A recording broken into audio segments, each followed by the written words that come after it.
गाजी news channel, सबसे पहले देश और समाज की खबरें। साध्वी जी ने बहुत अच्छी बात कही कि मुसलमानों को मारने के लिए तलवार की आवश्यकता नहीं होगी, क्योंकि अब तलवार से आपसे वो मरेंगे भी नहीं। तलवार से नहीं मरने वाले हैं वो। आपको टेक्निक में उनसे बहुत आगे जाना होगा। वो बहुत अच्छे हथियार लिए हुए बैठे हैं। देखिए, बहुत अच्छी बात साध्वी जी ने कही, लेकिन मैं हर वक्ता से एक अनुरोध करना चाहता हूं कि वो दूसरों को बात कहने का मौका दे। ये ना कहे कि भाई इसी से काम हो जाएगा, दूसरे काम से काम नहीं होगा। हथियार उठाए बिना धरती की कोई कौम ना तो बच सकती है और ना ही कभी बचेगी। वैसे तो आतंक का कोई धर्म नहीं होता है, क्योंकि आतंकवादी जो होते हैं उनका किसी भी धर्म से कोई कनेक्शन नहीं होता है। लेकिन अगर मेरी नजरों से देखेंगे और किसी पर यह शब्द सटीक बैठता है तो वो है यति और उस जैसे लोग, क्योंकि देश नहीं बल्कि दुनिया भर में ऐसे ही मानसिकता के लोगों की वजह से आतंक पनपता है, फलता है, फूलता है। जितना बड़ा आतंकी अजमल कसाब था, उतना ही बड़ा आतंकी ये यति नरसिम्हानंद और उसकी टोली है।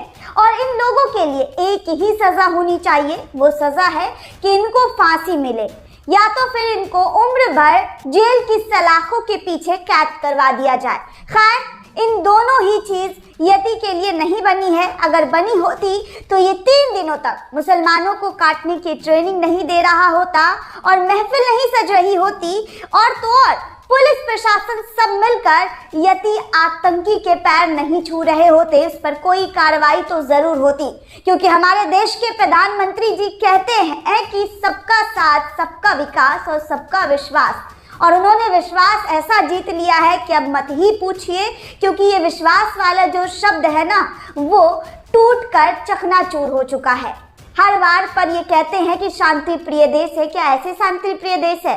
दोस्तों, उत्तराखंड के सीएम को लेकर एक खबर सामने आई कि यति के पैरों में वो गिर पड़ते हैं, नतमस्तक हो जाते हैं, उनके चरणों को छू लेते हैं। खैर, आखिरकार इतनी निंदा के बाद, इतनी फजीहत के बाद आतंकी यति पर पुलिस ने शिकंजा कसा है। उत्तराखंड पुलिस ने अपने ट्वीट में कहा कि सोशल मीडिया पर धर्म विशेष के खिलाफ भड़काऊ भाषण देकर नफरत फैलाने संबंधी वायरल हो रहे वीडियो का संज्ञान लेते हुए वसीम रिजवी उर्फ जितेंद्र नारायण त्यागी और अन्य के विरुद्ध कोतवाली हरिद्वार में धारा 153 AIPC के अंतर्गत मुकदमा पंजीकृत किया गया है और विधिक कार्रवाई करने की आश्वासन की बात कही गई है। लेकिन यहाँ पर भी यति का नाम और उसकी मंडली का नाम नहीं आया है। मंडली से यूं कहें कि जिसने इस बयान को लेकर जो कहा, जो भड़काऊ भाषण दिए, देश का सांप्रदायिक सौहार्द खराब किया, उसको लेकर ऐसी खबर नहीं आई है।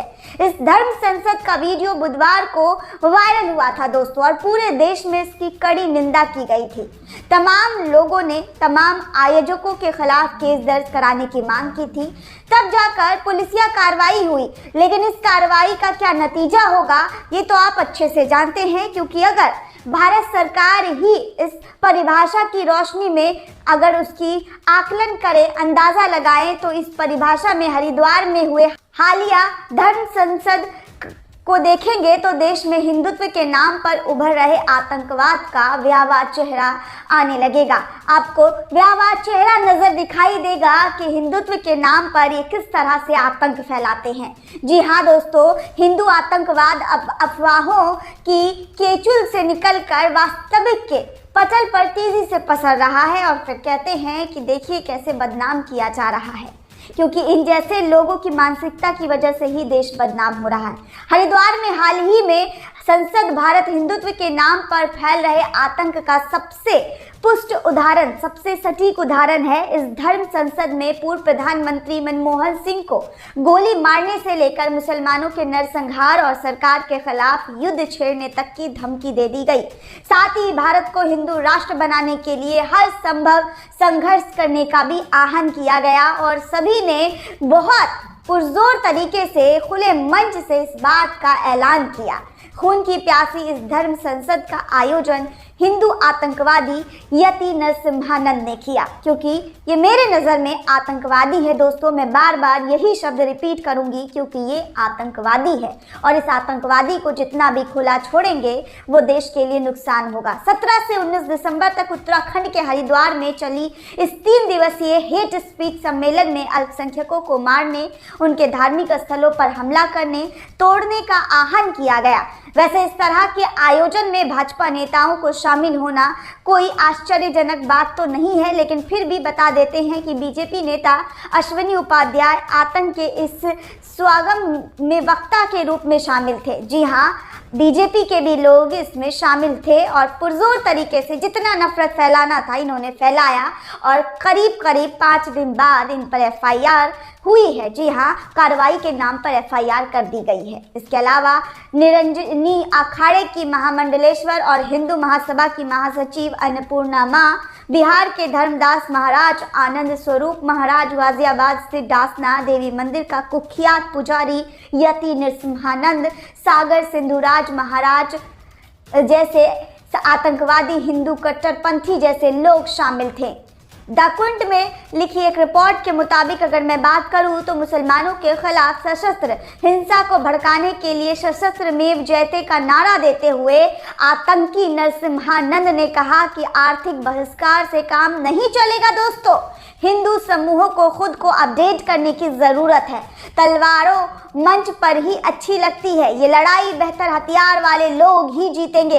इस बीच सागर सिंधुराज महाराज ने जोर देकर कहा कि मैं बार बार कहता हूं कि मोबाइल 5000 वाला भी चल जाएगा, लेकिन सशस्त्र कम से कम 1 लाख रुपए वाला होना चाहिए। इस तरह के बयान दिए गए खुले मंच पर। क्या 5000 का मोबाइल तो चला सकते हैं, लेकिन जो आपके पास सशस्त्र बल यानी कि जो मारने पीटने की जो चीज़ें हैं वो आपके पास 1 लाख रुपए की होनी चाहिए। आपके घरों में हमेशा कम से कम लाठी और तलवारें तो होनी ही चाहिए।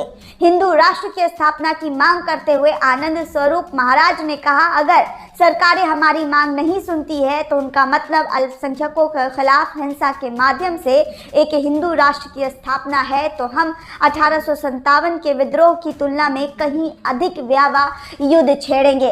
आप सोचिए कि किस तरह की बातें कही गई है इस मंच से, कितना गंभीर और कितनी खतरनाक बातें बोली गई है।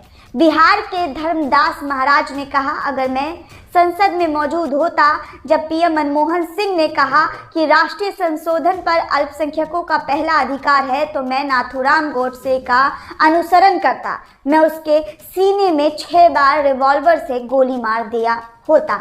इस तरह की बातें पूर्व प्रधानमंत्री के लिए कही गई और हमारे, जी हाँ, भावी प्रधानमंत्री ये सब सुनते रहे और देखते रहे और इस पर कोई भी प्रतिक्रिया सामने नहीं आई। निरंजनी अखाड़े की महामंडलेश्वर और हिंदू महासभा की महासचिव अन्नपूर्णा माँ, खैर माँ तो मैं नहीं बोलूँगी क्योंकि माँ इतना घटिया और इतनी कठोर अल्फाज यूज़ नहीं कर सकती है, तो अन्नपूर्णा ने कहा कि अगर आप उन्हें ख़त्म करना चाहते हैं तो उन्हें मार डालें। हमें 100 सैनिकों की ज़रूरत है जो इसे जीतने के लिए 20 लाख को मार सके। यहाँ हम सभी हिंदू आतंकवादियों के भाषण का छोटा सा हिस्सा बता रहे हैं दोस्तों, जो कि वीडियो क्लिप के द्वारा सामने आया है और सोशल मीडिया पर वायरल हुआ है। मैंने बस कुछ अंश बताया है, लेकिन आप सोचिए कि 3 दिन तक क्या चला होगा। हम जो बता रहे हैं इसके अलावा भी उन्होंने बहुत कुछ जहर उगला है, जिसका वीडियो अलग अलग सोशल मीडिया प्लेटफॉर्म पर मौजूद है।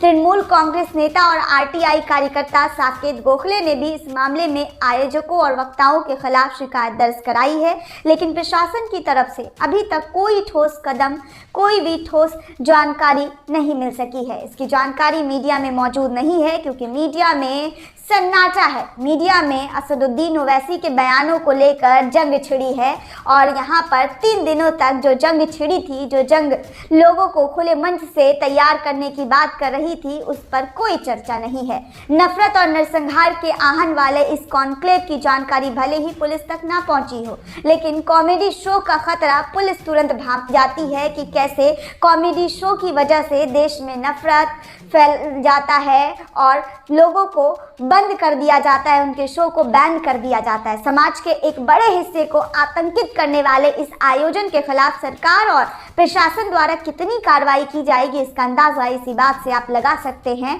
कि लगभग इसी तरह का प्रोग्राम राजधानी दिल्ली में उस व्यक्ति के नेतृत्व में आयोजित किया गया जो खुद को एक टीवी चैनल का मालिक बताता है, खुद को एक पत्रकार बताता है। जाहिर है ऐसे सांप्रदायिक तत्वों को भरोसा है कि इस खास किस्म के आतंकवाद की वजह से उन्हें दंडित नहीं बल्कि सम्मानित किया जाएगा, उन्हें सम्मान मिलेगा, फूल मालाएं चढ़ाई जाएंगी, उनको गमछे बांटे जाएंगे और भगवा गमछा पहनकर वो खुद को फूले नहीं समाएंगे, क्योंकि यही अब देश की जो तस्वीर है, जो देश की नीति है, यही बनती जा रही है। क्योंकि जगह जगह से ऐसी ही तस्वीरें सामने आ रही है और इन आतंकियों को खुला छोड़ दिया गया है, खुले सांड की तरह, कि तुम कहीं पर भी जाकर इन्हें टक्कर मार दो और तुम्हारे ऊपर कोई कार्रवाई नहीं होगी, क्योंकि तुम संरक्षण में हो, तुम्हारे ऊपर सत्ता का संरक्षण है और इन जैसे आतंकियों को खुलेआम भटकने की पूरी अनुमति है। दोस्तों हाँ, अगर इस जगह पर कोई उर्दू नाम वाला होता, कोई अल्पसंख्यक समुदाय का होता, तो आप इसकी कल्पना कीजिए कि